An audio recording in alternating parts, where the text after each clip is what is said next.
Welcome, my friends, to a story unlike any other. Tonight, let us travel back in time, not to the castles of kings or the battlefields of warriors, but to the small, ordinary home of a family in Germany in the late 19th century. It was here, on March 14th, 1879, in the town of Ulm, that a baby boy was born. His name was Albert Einstein. At first glance, nothing seemed extraordinary about this child except for one peculiar detail. His head appeared larger than normal. His family, half concerned and half amused, joked about whether he would ever grow into it. Yet behind those quiet eyes and that oversized head lay a mind destined to transform humanity's understanding of the universe. Albert's parents, Hermann Einstein and Pauline Koch, were not wealthy, nor were they scientists. Hermann was a businessman who worked with electrical equipment, while Pauline was a homemaker who loved music and learning. They hoped their son would live a comfortable, stable life. Little did they know he would live a life that reached far beyond their imagination. Albert, however, was not like most children. He was a quiet child, so quiet that his silence worried his parents. He did not speak until nearly the age of 3. His family called him the quiet one. While other children filled rooms with chatter, Albert sat silently, his mind seemingly elsewhere. But his silence was not emptiness. It was thought. He observed, he absorbed, and he wondered. Already, the seeds of genius had been planted. Chapter 2, The Compass of Curiosity. When Albert turned 5 years old, his father gave him a small gift, something simple, something ordinary, yet something that would change the course of Albert's life. It was a compass. Now, imagine the little boy holding it in his hands, tilting it this way and that, only to see the needle stubbornly pointing north. How could it be? How could this little arrow know its direction? Albert was captivated. He spent hours staring at the compass, trying to make sense of the invisible force that moved the needle. In that moment, he realized something profound. There were unseen forces shaping the world, forces that could not be touched or seen, but could be felt and measured. That compass ignited his lifelong desire to uncover the hidden truths of nature. Later in life, Einstein would recall that experience made a deep and lasting impression on me. From then on, Albert's curiosity was unstoppable. Chapter 3, Struggles in School. As Albert grew older, he entered school. But school, for him, was not a place of inspiration. In the late 1800s, schools in Germany were rigid and harsh. Teachers valued obedience and memorization. Students were expected to sit still, recite facts, and accept authority without question, but Albert did not accept without question. He wanted to ask why. Why did things work this way? Why should he memorize meaningless lists when there were mysteries of the universe to explore? His teachers often became frustrated with him. One teacher famously told him, "You will never amount to anything." Those words stung, yet Albert carried them not as truth, but as fuel. Languages and rote memorization were especially difficult for him, but one subject spoke to him like no other: mathematics. To Albert, math was not just numbers, it was the very language of the universe. He delighted in solving problems, not because a teacher told him to, but because each problem was a puzzle, a clue in the grand treasure hunt of existence. At home, his mother Pauline encouraged him to play the violin, believing music would help his mind and spirit. Though reluctant at first, Albert grew to love it. His uncle Jacob also played a role in shaping him, teaching him math in fun, creative ways. Jacob told him, "Mathematics is like a treasure hunt. Each problem is a clue." That sense of adventure in numbers lit a fire in Albert's heart. While other children played games in the streets, Albert spent hours lost in books and dreams. One question in particular haunted him. What would it be like to ride on a beam of light? That question, born in his teenage years, would guide the rest of his life. Chapter 4, Dreams of Light. His father's business failed and the family moved to Italy. Albert stayed behind in Germany to finish school, but without his family he felt lonely and miserable. The strict teachers and rigid rules weighed on him. Finally, he made a bold decision. He left school before graduating. Many thought he had ruined his future. How could a boy without a diploma ever succeed? But Albert did not see education as obedience to rules. To him, true education was found in freedom. He read endlessly, science, philosophy, mathematics, teaching himself what he truly wanted to know. At just 16, he wrote his first scientific paper, a sign of his extraordinary potential. He also applied to the Swiss Federal Polytechnic School in Zurich, Switzerland. However, he failed the entrance exam because of weak results in non-science subjects, yet he did not give up. He tried again, worked harder, and eventually gained admission. Failure, he learned, was not an end but a beginning. Chapter 5: A Student in Switzerland. Switzerland was different from Germany. Its schools encouraged creativity and free thought. This suited Albert perfectly. At the Polytechnic in Zurich, he studied mathematics and physics, but he remained rebellious, often skipping classes, preferring to study on his own, diving deeper into the mysteries that fascinated him. During this time, he met Mileva Marek, a brilliant young woman and the only female physics student in his class. They became close companions, discussing science for hours. Mileva shared his passion for discovery, and together they dreamed of changing the world through their ideas. Einstein once wrote to her, "Together we will conquer the world of science." But life as a student was not easy. His professors disliked his unconventional ways. They thought him undisciplined and careless. When he graduated in 1900 with a degree in physics, he hoped to become a professor.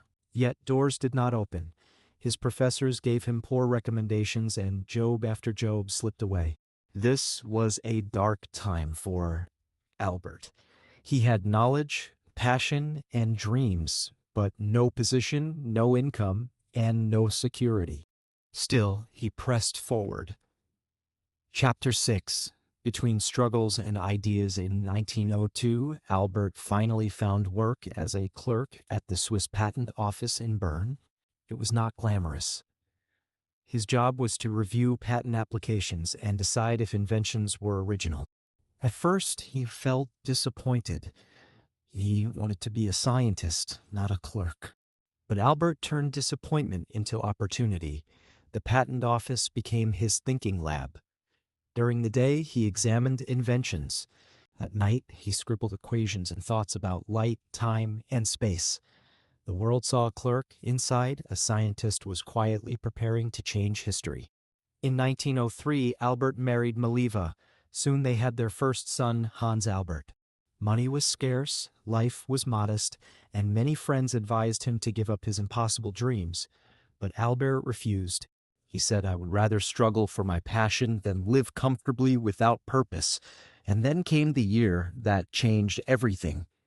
Chapter 7: The Miracle Year. The year was 1905. Albert was 26 years old, still a clerk, still unknown to the world. Yet in this single year, he published 4 scientific papers that transformed physics forever. 1. The photoelectric effect. He explained how light behaves like tiny particles or photons. This idea would later win him the Nobel Prize. 2. Brownian motion. He provided proof of the existence of atoms, settling a debate that had puzzled scientists. 3. Special theory of relativity. He introduced the idea that time and space are not fixed, but relative. From this came the famous equation, E=mc². 4. Mass and energy equivalence. He showed that matter and energy are 2 sides of the same coin. The scientific world was stunned. A humble patent clerk had rewritten the rules of reality. Chapter 8: Recognition and Responsibility. After 1905, Albert's life changed rapidly. His work gained attention. Professors who once dismissed him now marveled at him. Universities offered him teaching positions. By 1909, he was a professor at the University of Zurich. Later, he taught in Prague and returned to Zurich again. Yet, despite fame, Albert remained humble. He said, "I am no genius. I am simply curious. I stay with questions longer than others." He wore simple clothes, cared little for appearances, and lived modestly. For him, the joy was always in the thinking, not in the applause. But fame also brought challenges, responsibilities, pressures, and personal struggles. Chapter 9: The World at War. In 1914, Albert moved to Berlin, offered a prestigious post at the Prussian Academy of Sciences. But the world was changing. War was breaking out. While many scientists supported World War I, Albert did not. He spoke openly for peace even as nationalism swept across Europe. At the same time, his marriage to Mileva fell apart. Years of financial hardship, long separations, and different paths strained their bond. In 1919, they divorced. Albert ensured Mileva and their sons had financial support, but the pain of separation weighed heavily on him. Yet that same year, a remarkable event occurred. British scientists confirmed his general theory of relativity, which he had developed in 1915. They showed that gravity could bend light. Newspapers around the globe shouted the news: Einstein's theory proven true. Overnight, he became a celebrity scientist, known worldwide. Chapter 10: The Relativity Revolution. Imagine the world's astonishment. Until then, Newton's laws had seemed unshakable. But now, Einstein had revealed a deeper truth. Space and time themselves could curve and stretch. Suddenly, a once unknown German Jewish physicist became the most famous scientist in the world. When asked how he felt about fame, Einstein responded with wit, "If my theories are proven wrong, the Americans will say I am a German and the Germans will say I am a Jew. If my theories are proven right, the Germans will say I am a German, and the Americans will say I am a Jew." His words revealed both his humor and the prejudice he endured. Chapter 11: Einstein the Humanitarian. In the 1920s, Einstein traveled widely, giving lectures in the United States, Japan, and beyond. Crowds gathered to see the man who had reshaped science. Yet Einstein did not bask in glory alone. He used his voice for causes he believed in. He spoke for peace, declaring, "Peace cannot be kept by force, it can only be achieved by understanding." He supported minorities and refugees, standing for those without a voice. But fame has its price. Critics called him idealistic. Some scientists tried to discredit his work. He responded calmly, "Great spirits have always encountered violent opposition from mediocre minds."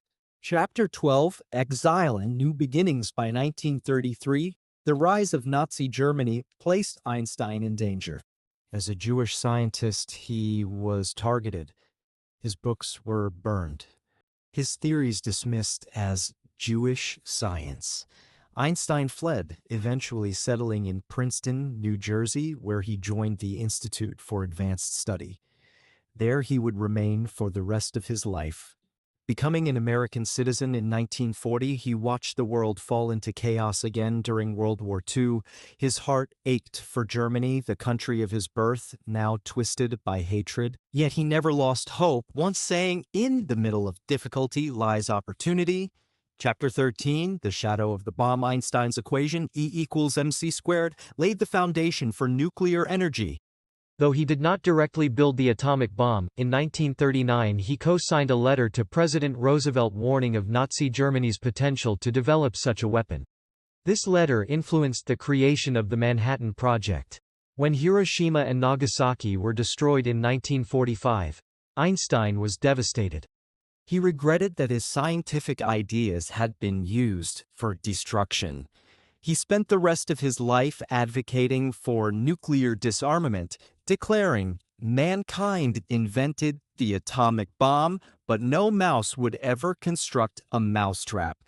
Chapter 14: Simplicity in Greatness. Despite his fame, Einstein lived simply. He disliked luxury, owned no car, often refused to wear socks, and enjoyed sailing, though he never learned to swim. He loved music, often playing the violin to relax and think. For Einstein, life was not about wealth or fame. It was about curiosity, imagination, and the joy of discovery. Chapter 15, the final quest. In his later years, Einstein focused on what he called the unified field theory, an attempt to bring together all the forces of nature into one elegant explanation. He worked tirelessly even as his health declined. Though he never solved this puzzle, he never stopped trying. On April 18, 1955, at the age of 76, Albert Einstein passed away in Princeton. His final words, spoken in German, were never understood by the nurse at his side. Chapter 16, Legacy of a Genius. Albert Einstein's story is not just about equations and theories. It is about perseverance in the face of failure. It is about curiosity that never fades. It is about humility, simplicity, and the courage to stand for peace. His life reminds us, 1. Struggles shape greatness. Every rejection, every failure became fuel for his success. 2. Curiosity drives progress. He questioned everything, even what others accepted as absolute. Humility matters. Despite his fame, he lived simply and never claimed to be more than a curious man. Today, his name is synonymous with genius. But more than that, his story is proof that greatness comes not from perfection, but from passion, persistence, and imagination. Or, as Einstein himself said, try not to become a person of success, but rather try to become a person of value.